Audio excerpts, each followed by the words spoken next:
ज्यादा शर्म की कोई बात नहीं है। मैं आपसे वादा करता हूं कि मैं यहाँ पर खड़ा हूं और आपको हर सुविधा देने की तैयारी करूंगा। मुझे थोड़ा सा समय दे दीजिए।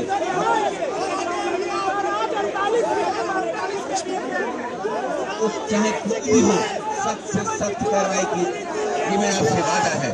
किसी को भी नहीं छोड़ा जाएगा। मैं जान जो है 3 परिवारों ने अपना बहुत बहुमूल्य बच्चा खोया है, इसके लिए संवेदनाएं हैं, लेकिन मैं जानता हूँ मैं ये भी जो भी इंस्टीट्यूशंस हैं, मैं आपसे यहाँ पर वादा करके जा रहा हूँ, इन इंस्टीट्यूशंस को इसका सबक सिखा के छोड़ूंगा। कोई भी इंस्टीट्यूशन बचेगी नहीं जिसने इस तरीके की हरकत की है। मैं आज आपसे वादा करता हूँ। और यहाँ पर जो रहने वाले लोग हैं उनको कैसे यहाँ से शिफ्ट किया जाए, किसी दूसरी जगह पर लेके जाया जाए जहाँ पर ये सेफ्टी से यहाँ पर पढ़ सके, उसका भी इंतजाम करूँगा। मुझे थोड़ा सा समय दे दीजिए। मैं आपसे हाथ जोड़ रहा हूँ, मुझे थोड़ा सा समय दे दीजिए। मैं आपके साथ खड़ा हूँ और आप मुझे जब बुलाएंगे मैं आपके साथ खड़ा हूँ। मेरा आपसे वादा है। मैं आज आपसे वादा करके जा रहा हूँ कि मैं आपके साथ हूँ। आप थोड़ा सा मुझे समय दे दीजिए। मैं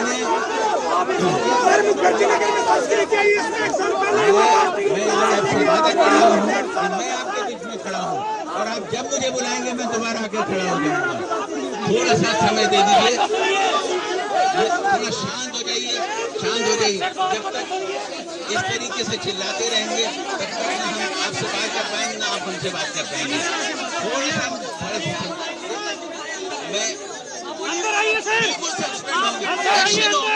जिसने मैंने कहा है यहाँ जिसने भी कहीं गलत काम किया उसके खिलाफ एक्शन लिया जाएगा।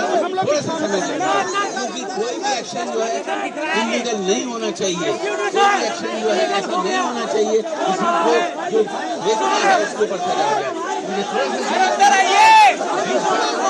मैं आपके साथ खड़ा हूँ। मैं उसको वादा करता हूँ हर एक्शन लिया जाएगा इससे आपके साथ आपसे वादा करता हूँ।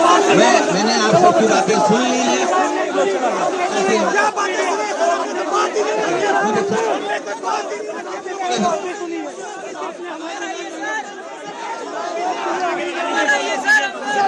Thank you sir. सर आपको बहुत टिप किया। आई होप कि आप सभी सेटिस्फाइड होना चाहिए। कॉम्पनसेशन की बात कर रहा हूँ, जिन बच्चों मैक्सिमम कॉम्पनसेशन की बात कर रहा हूँ। जो बच्चों जिन्होंने अपनी जानें खोई हैं उनके लिए हम वर्कआउट कर रहे हैं कि कैसे उनको जो है मैक्सिमम कॉम्पनसेशन दिया जा सकता है।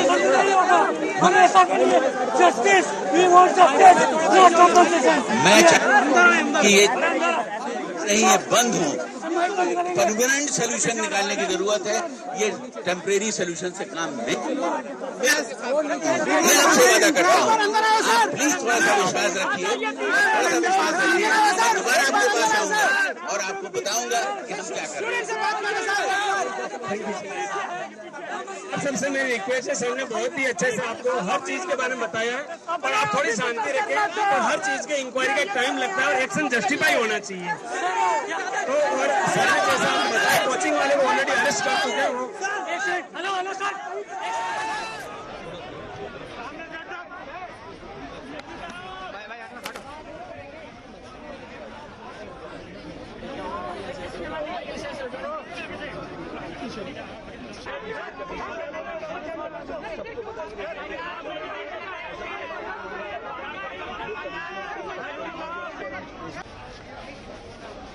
All right, well, let me quickly cut across to Shreya joining us for more on that. Shreya, we heard reactions there. Of course, there's a lot of anger considering that on one part, the Delhi MCD has completely failed its citizens. On the other, the IAS Coaching Academy, which takes lakhs of rupees as fees to coach these students in UPSC, has brazenly failed. They've actually violated all building bylaws. Rightly so that they've been arrested, but it was the duty of the MCD also to carry out these checks. Any voices right behind you? We know you're at a place where we have several students, UPSC aspirants, who are demanding a big compensation.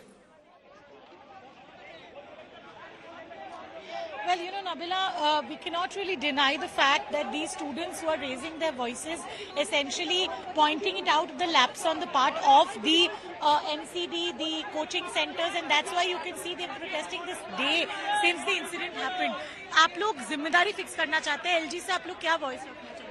Voice first हम लोग की demand है कि वो अंदर आके सबसे बात करे। वो 4 लोग कौन बात कर रहे हैं उनसे वी डोंट इवन नो। दूसरी चीज है कि कैजुअलिटी जो एक्चुअल कैजुअलिटी है वो रिवील नहीं की जा रही है एडमिनिस्ट्रेशन की तरफ से अभी तक, और दूसरा जो कंपनसेशन का अनाउंसमेंट किया गया गलती किसकी मानते हो आप? गलती तो मैम कितनी एक और राव आईएएस एडमिनिस्ट्रेशन पूरी तरह से एमसीडी रिस्पॉन्सिबल है इसके लिए। आज MCD ने बुलडोजर चलाया, पहले चला सकते थे? बिल्कुल चला सकते थे। एक और कहना मेरा ये कि पुलिस की तरफ से 5 धाराओं में FIR दर्ज की गई है, जिसमें सेक्शन 105 जो है सिर्फ वही एक है जिसमें मिनिमम इम्प्रिजनमेंट 5 साल की है। बाकी धाराएं इतनी हल्की हैं जिसमें सिर्फ 6 महीने की सिर्फ पनिशमेंट है।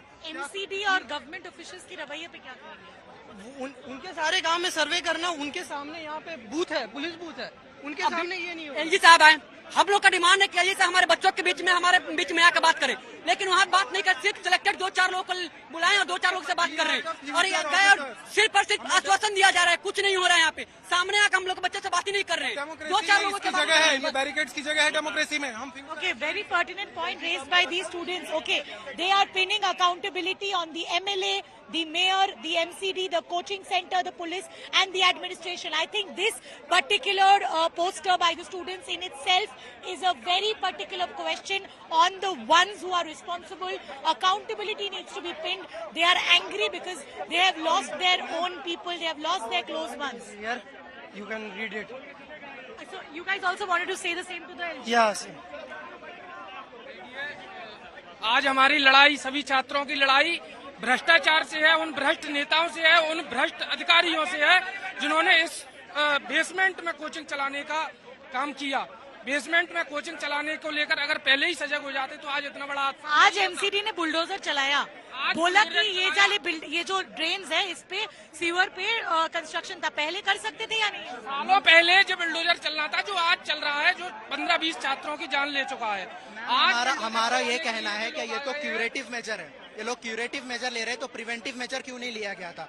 हर बार सुधार तभी होगा जब कोई स्टूडेंट या फिर कोई आम आदमी की डेथ होगी, उसके पहले भी तो सुधार होना चाहिए, है ना? तो ये इसकी जिम्मेदारी कौन लेगा? अकाउंटेबिलिटी किसी को लेनी चाहिए क्या? ठीक है, इनकी अकाउंटेबिलिटी थी और उन रिस्पॉन्सिबल को सजा मिलनी चाहिए। So, very pertinent points raised by all these students. These are curative measures. Why don't we see preventive measures on the part of the authorities? Only when such tragedies happen, why do bulldozers run? Only when these tragedies happen, we see officials coming on the ground. Why not before? Pertinent points being raised by these protesting students. They are here on the road since the day of the tragedy. All they are waiting for is some answer and accountability pinned against those who are responsible for this criminal negligence. Well, it's possibly for the first time that we see students seething with anger. The student community who've come together collectively and slamming the administration to say there's no accountability being taken for the loss of 3 lives. 4, in fact. Nilesh Rai, who died just a week ago. 4 UPSC aspirants. Their deaths has really enraged the student community across the national capital, who are now standing there. 24 hours they've been protesting, demanding answers from the administration. They want the IAS coaching center to be shut down. They want big compensation to be allotted to the families of the deceased. They want the MCD officials to be suspended and axed. In fact, action has been taken, but is it to the satisfaction of the students? Of course, we will continue to track this story.